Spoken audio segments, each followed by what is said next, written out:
ఈ అందరికీ happy Christmas. Christmas రోజైతే నేను ఏం చేశానో చూడండి. మంచిగా హాలిడే దొరికిందైతే అమ్మ వాళ్ళ ఇంటి దగ్గరికైతే వెళ్ళాను. వెళ్తే అక్కడైతే కారా కంపెనీ, మళ్ళీ చకోడి కంపెనీ అయితే చిన్నది ఉందండి. అదైతే నేను లోపలికెళ్ళి ఎప్పుడు చూడలేదు. ఈరోజైతే ఖాళీ కాబట్టి ఇక వీడియో కూడా తీసుకోవచ్చు కదా అనేసి లోపలికైతే వెళ్ళాను. చూడండి, లేడీసే దాన్ని మళ్ళీ ప్రెస్ చేసి ఇది లేయర్స్ తీస్తున్నారు. తీసి మరి ఇది ఒకటి తీస్తామంటే ఒకటి చకోడీలు చేస్తున్నారు చూడండి. అలా వాళ్ళే తీసి వాళ్ళే చకోడీ మాత్రం చుట్టుతున్నారండి. ఇట్లా ఏలుకు చుడుతున్నారు.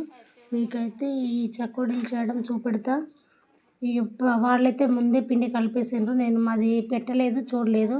అందుకనేసి ఓన్లీ మీకు పిండే చూపెడతా. కానీ చుట్టడం మాత్రం అప్పుడే చుడుతున్నారు కాబట్టి దీన్ని అయితే మీకు క్లారిటీగా చూపెట్టాను.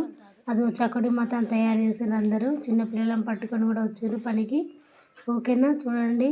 చాటలు పిండి అయితే ముందే కలిపింది కదా చూడండి. పిండిని అయితే కలిపేటప్పుడు చూడలేదు ఎలా కలిపారు అనేసి. చకోడీ అయితే చేసేటప్పుడు అయితే చూసానైతే మీకు చూపెడదామనేసి అయితే వీడియో తీశాను. ఇంట్లో ఉంటే మనం ఎన్ని వింతలు చేస్తామో చూడండి కదా. ఇంత పని ఉంటుంది ఇంటికాడ ఉంటే ఎక్కడ రెస్ట్ ఉంటుందండి. వీళ్ళైతే మళ్ళీ చకోడీలు వేసిన తర్వాత ఆయిల్లో తీస్తారంట అండి. అందుకనేసి ఇది చాటలలో గంపలలో నింపేసి ఉంచిండ్రు. వీటికైతే ఆయిల్లో తీసిన తర్వాత కొంచెం మిర్చి పౌడర్ వేస్తే అవి కారం ఉంటాయంట. కొన్ని కారమే కొన్ని కారం వేయని మాత్రం ఉన్నాయండి. ప్యాకింగ్ చేసి మేమైతే ఒకటి ఇదే తెచ్చుకున్నాము. ఫస్టే చూపెట్టాను కదా, అదైతే ఒకటి తెచ్చుకున్నాను. ఇదైతే చకోడీ ప్యాకెట్ అండి. అప్పటిదప్పుడు తయారయ్యింది. ఎట్లయినా బాగుంటుంది కదా. అది అయిపోయిన తర్వాత మళ్ళీ వస్తున్నామండి. రాగానే చూడండి, ఇక్కడైతే రేగి చెట్టు కనబడ్డది. ఆ రేగి చెట్టు వీడియో కూడా మీకు యూట్యూబ్లో అప్లోడ్ చేశాను కదా.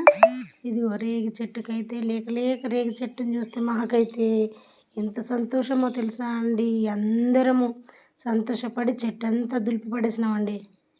అవి పండినయా పండలేదా లేకపోతే కచ్చకాయలని లేదు. ఇక మా ఫ్యామిలీ అయితే అందరూ రేగి చెట్ల మీద పడ్డామండి. రేఖలు అయితే సూపర్గా ఉన్నాయండి. మా ఇంటి దగ్గరనే ఉంది. కావాల్సి చెప్పండి, మీకు కూడా పంపిస్తా కొన్ని. లేదంటే మీ దగ్గర ఉంటే నాకు కూడా పంపించండి. ఓకేనా.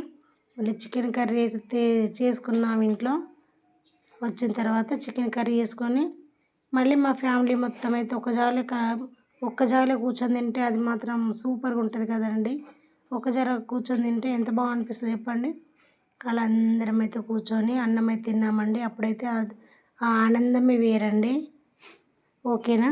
ఇది చూడండి, మేమైతే అన్నం తింటున్నాం అందరం ఫ్యామిలీ మొత్తము. ఇక వాళ్ళని యూట్యూబ్లో పెడితే నన్ను కొడతారండి. నీ యూట్యూబ్ కోసం మమ్మల్ని వాడుకుంటావా అనేసి. అందుకనేసి వాళ్ళు అయితే చూపెట్టలేదండి ఫేస్లు. ఈమెయితే మా పెద్దక్క, మా పెద్ద వదిన. ఇక వాళ్ళు నాకు చూస్తలేరు కాబట్టి వాళ్ళ ఫోటో అయితే నేను తీశాను. వాళ్ళు చూసిన రోజు నన్ను కాకి దెబ్బలు ఉన్నాయి. లడ్డు కూడా పెట్టారండి. మీకు కూడా ఇష్టం వస్తే